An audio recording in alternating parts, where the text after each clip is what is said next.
ಸಿದ್ದರಾಮಯ್ಯನವರು ಬಹಳ ಗಟ್ಟಿ ಧ್ವನಿಯಲ್ಲಿ ಎಲ್ಲವನ್ನು ವಿರೋಧ ಮಾಡೋರು, ವಿತ್ ಪಾಯಿಂಟ್ಸ್ ಹೇಳಿದ್ರು ನಿನ್ನೆ ಸೆಷನ್ ಅಲ್ಲಿ ಕೂಡ. ಆದ್ರೆ ಒಂದು ಧೈರ್ಯ ಮಾಡ್ತಾ ಇಲ್ಲ, ನಾನೇ ಇರ್ತೇನೆ ಅನ್ನುವಂತ ಒಂದು ಹೇಳಿಕೆಯನ್ನು ಕೊಡ್ತಾ ಇಲ್ಲ. ಅಲ್ಲ, ಅದು ಹೈಕಮಾಂಡ್ ಅದೇ ನಾನು ಅದೇ ಪ್ರಶ್ನೆ ಕೇಳ್ತಿದ್ದೆ.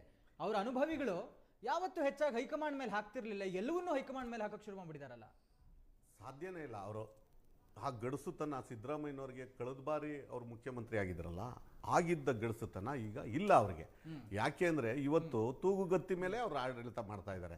ಮತ್ತೆ ಎಲ್ಲದರಲ್ಲೂ ಕೂಡ ಯಾವುದೇ ಒಂದು ನಿರ್ದಿಷ್ಟವಾದ ಶಾಶ್ವತವಾದ ಒಂದು ಕಾರ್ಯವನ್ನ ಮಾಡಿದ್ದೀನಿ, ನೆನಪಲ್ಲಿ ಉಳ್ಕೊಳ್ಳುವಂತ ಕೆಲಸವನ್ನ ಮಾಡಿದ್ದೀನಿ ಅನ್ನುವಂಥದ್ದಿಲ್ಲ. ಇವತ್ತು 8,500 ಕೋಟಿ ಸಾಲವನ್ನ ಮಾಡಿರ್ತಕ್ಕಂಥ ಏಕೈಕ ಮುಖ್ಯಮಂತ್ರಿ ರಾಜ್ಯದಲ್ಲಿದ್ರೆ ಅದು ಸಿದ್ದರಾಮಯ್ಯನವರು ನಂಬರ್ 1 ಪ್ಲೇಸ್. ಎಲ್ಲರೂ ಮಾಡಿದ್ದಾರೆ. ಅಲ್ಲ, ಒಂದ್ ನಿಮಿಷ ನನಗೆ ಮಾತಾಡಕ್ಕೆ ಅವಕಾಶ ಮಾಡ್ಕೊಡಿ. ಈಗ ಒಂದ್ ನಿಮಿಷ ಇರ್ರಿ, ನಾವು ಮಾಡಿದೀವಿ. ನಾನೇ ಹೇಳ್ತೀನಿ ಅಂಕಿ ಸಂಖ್ಯೆ, ನಾನೇ ಹೇಳ್ತೀನಿ ನಿಮ್ಗೆ, ನಾನೇ ಹೇಳ್ತೀನಿ ರೀ ಅಂಕಿ ಸಂಖ್ಯೆ, ನಾನೇ ಹೇಳ್ತೀನಿ. ನಾನು ಹೇಳ್ತಾ ಇರೋವಂಥದ್ದು ಈ ರಾಜ್ಯದಲ್ಲಿ ಅತಿ ಲಕ್ಷ ಕೋಟಿ ಕೇಂದ್ರದಲ್ಲಿ ಮಾಡಿಲ್ವಾ ಸಾಲ? ಎಲ್ಲರೂ ಮಾಡಿದ್ದಾರೆ ಅಂತ ನಾನು ಹೇಳ್ತಾ ಇದ್ದಾರೆ. ತುಪ್ಪ ತಿನ್ಸಿ ಹೇಳ್ತಾ ಇದ್ದಾರೆ. ಹೇಳಿ ಹೇಳಿ ಹೇಳಿ ಹೇಳಿ. ಅತಿ ಹೆಚ್ಚು ಸಾಲ ಮಾಡ್ರೆ ನೀವು ಸರ್? ಇಲ್ಲ ಇಲ್ಲ ಇಲ್ಲ, ತೆಗೀರಿ ಸರ್. ತಗೊಳ್ಳಿ, ಆಯ್ತು ಆಯ್ತು ತಗೊಳ್ಳಿ. ಎಲ್ಲಾ ಮುಖ್ಯಮಂತ್ರಿಗಳಿಗಿಂತ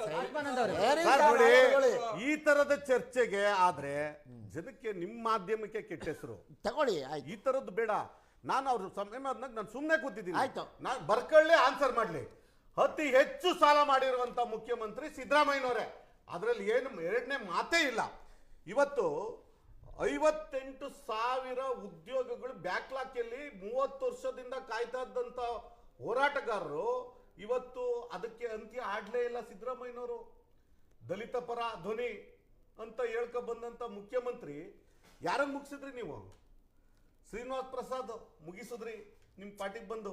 ಇಬ್ರಾಹಿಮು ನಿಮ್ಮಿಂದ ಪಾರ್ಟಿ ಬಿಟ್ಟೋದ್ರು, ವಿಶ್ವನಾಥ್ ಪಾರ್ಟಿ ಬಿಟ್ಟೋದ್ರು, ರಮೇಶ್ ಕುಮಾರ್ ಸೈಡ್ ಲೈನ್ ಆದ್ರು, ಪರಮೇಶ್ವರ್ನ ಸೋಲ್ಸ್ಬಿಟ್ಟು ಮುಖ್ಯಮಂತ್ರಿ ಆದ್ರೆ ಇಡೀ ಜನ, ರಾಜ್ಯ ಜನ ಮಾತಾಡ್ತಾರೆ. ಇದು ನಿಮ್ಮದು ಮುಖವಾಡ. ಆಗಿದ್ರೆ ಸುಬ್ಬಯ್ಯ ಅವರನ್ನ ಎಲ್ಲಿ ಕಳಿಸಿದ್ರಿ? ನೋಡಿ, ನಾನು ಮುಗಿದ್ಮೇಲೆ ಖಂಡಿತ ನೀವು ಮಾತಾಡಿ.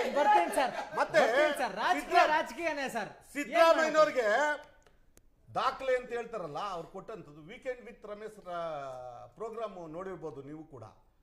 ತನ್ನ ಬಾಲ್ಯ ಹೇಳ್ಕೊಳ್ಳೋದು, ನಾನು ಹೇಳೋದು ಬಂದು ರೀ, ನಿಮ್ಮದು ಕೂಡ ನಂದು ಕೂಡ ಕುಮಾರ್ದು ಕೂಡ ಸೇರಿದಂತೆ ನಮ್ಮ ಬಾಲ್ಯಗಳೆಲ್ಲ ಬ್ಯೂಟಿಫುಲ್ ಆಗೇ ಇರುತ್ತೆ. ಯಾಕೆ ಅಂದ್ರೆ ಆ ಜೀವನ ಹಳ್ಳಿಯಿಂದ ಬಂದಂಥದ್ದು ಎಲ್ಲ ವೈಭವ್ಯವಾಗೇ ಇರುತ್ತೆ. ಅದನ್ನ ವೈಭವೀಕರಿಸಿ ಸದನದಲ್ಲಿ ಹೇಳೋದು ಬೇಕಾಗಿರಲಿಲ್ಲ. ಯಾವುದನ್ನು ಹೇಳ್ಬೇಕಾಗಿತ್ತು? ಇವತ್ತು 12,000 ಟನ್ ಚಿನ್ನವನ್ನ ವಿದೇಶದಲ್ಲಿ ಅಡ ಇಟ್ಟಿದ್ದನ್ನ ಇವ್ರ ಸರ್ಕಾರದಲ್ಲಿ, ಮನಮೋಹನ್ ಸಿಂಗ್ ಸರ್ಕಾರದಲ್ಲಿ ಬಿಡಿಸ್ಕೊ ಬಂದವಲ್ಲ, ಅದು ದಾಖಲೆ. ಅಂಥದ್ದು ಯಾವ್ದಾದ್ರು ಹೇಳಿದ್ದೀರಾ ನೀವು? ಅದನ್ನ ಹೇಳಿ ಸರ್. 26,000 ಇತ್ತು ಚಿನ್ನದ ಬೆಲೆ 10 ಗ್ರಾಮು 2014ರಲ್ಲಿ. ಇವತ್ತೆಷ್ಟು ಸರ್? 1.5 ಲಕ್ಷ 10 ಗ್ರಾಮ್ಗೆ. ನಮ್ಮ ಮನೇಲಿ ಒಂದು ಹೆಣ್ಮಗು ಮದುವೆ ಮಾಡಬೇಕು ಅಂದ್ರೆ ಒಂದು ತಾಳಿ ಬೊಟ್ಟು ಹಾಕಕ್ಕಾಗಲ್ಲ ಸರ್. ವೈಚಾರಿಕತೆ ಇರೋನು ಇವ್ರಿಗೆ ಮಧ್ಯ ಬಾಯಿ ಹಾಕೋದ್ ಬೇಡ. ಈ ತರ ಮಧ್ಯ ಬಾಯಿ ಹಾಕಿದ್ರೆ ನಾನು ಡಿಬೇಟ್ ಅನ್ನೇ ಮಾಡಕ್ ಬಿಡೋದಿಲ್ಲ. ಸುಮ್ನೆ ಕುತ್ಕೊಳ್ಬೇಕು ಕಾಂಗ್ರೆಸ್.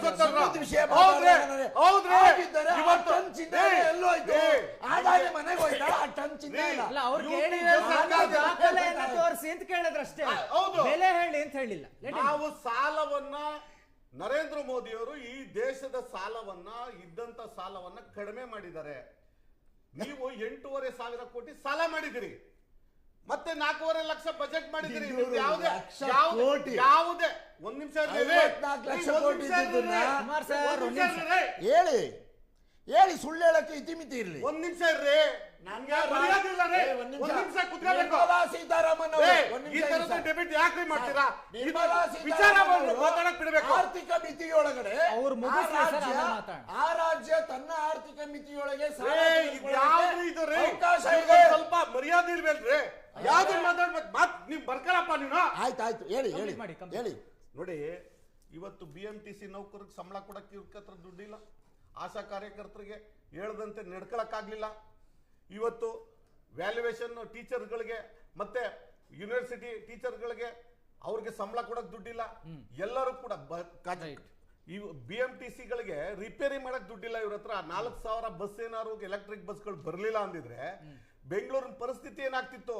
ಇವ್ರ ಖಜಾನೆಯಲ್ಲಿ ತಿಂಗಳ 72 ಬಸ್ ಅಷ್ಟೇ ಕೊಟ್ಟಿರೋದು ಕುಮಾರಸ್ವಾಮಿ ಅವರು. ಅದನ್ನಾರು ಕೊಟ್ಟಿದೀವಲ್ರಿ, ಬರುತ್ತೆ ಹಂತವಾಗಿ. 4,000 ಬಸ್ ಕೊಟ್ಟಿರೋದು. ಹಂತವಾಗಿ ಬರುತ್ತೆ. ಏ, ತಪ್ಪಲ್ಲ, 4,000 ಕೊಟ್ಟಿರೋದು ನಾವು. ಕೊಡ್ತಾರೆ, ಏ, ಕೊಡ್ತಾರೆ, ಸುಳ್ಳು ಹೇಳ್ಬಿಡಿ ನೀವು. ಸತ್ಯ ಒಪ್ಕೊಳ್ಳಿ ನಾನು. ನೀವು ಏನಂತೆ ಕೇಳಿದ್ದೆ 2,000, 6,000 ಕೊಡಿ ಅಂತ ಹೇಳಿದ್ದೆ. ಡಿಲೇ ಆಗಿದೆ, ನಿಮ್ದು ಡಿಲೇ ಆಗಿದೆ ಅಂತ ಹೇಳ್ತಾ ಇದಾರೆ ಅವರು. 2,000 ರೂಪಾಯಿ ತಿಂಗಳ ದುಡ್ಡು ಹಾಕ್ತಿವಿ ಅಂದಿರೋ. ಒಂದೇ ತಿಂಗಳು ಹಾಕಿದಾರ? ಒಂದೇ ಯಾವ್ದಾದ್ರು ಕಂಟಿನ್ಯೂಸ್ ಆಗಿ ಒಂದೊಂದ್ ತಿಂಗಳು ದುಡ್ಡು ಹಾಕಿದಾರ?